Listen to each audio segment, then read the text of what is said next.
Quand nous voyons un dauphin, quand quelqu'un dit « Regardez un dauphin », tous les passagers se déplacent dans cette direction. Il n'y a pas de problème, mais soyons prudents. Attentifs, les touristes, turcs pour la plupart, écoutent les instructions. Certains ont déjà leurs jumelles en main, prêts à observer les 3 espèces de dauphins qu'abritent les eaux du Bosphore. C'est une autre sorte de dauphin, d'une autre famille. Il s'agit du marsouin commun. C'est la plus petite espèce parmi les 3 autres. Parfaitement informés, les passagers sortent enfin sur le pont. Encore un peu de patience avant que le spectacle ne commence.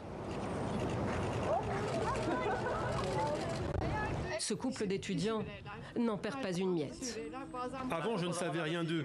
Ici, nous apprenons à connaître leurs espèces et leurs caractéristiques. C'est une bonne chose pour nous.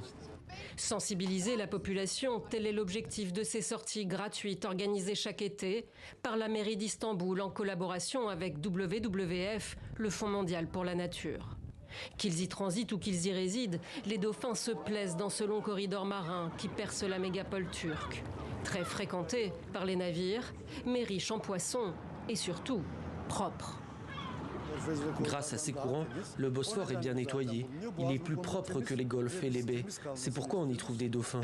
Le Bosphore est propre et nous voulons qu'il le reste. Nous voulons que nos hôtes, les dauphins, vivent ici pour toujours. Selon WWF, qui effectue des relevés lors de ses sorties afin d'identifier les résidents, l'Inde vivrait ici depuis plus de 10 ans.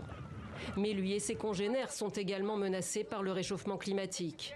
Susciter une prise de conscience doit permettre leur protection. Le succès de ces excursions débutées il y a 2 ans est au rendez-vous. Toutes les 2 semaines, la centaine de places disponibles sont prises d'assaut.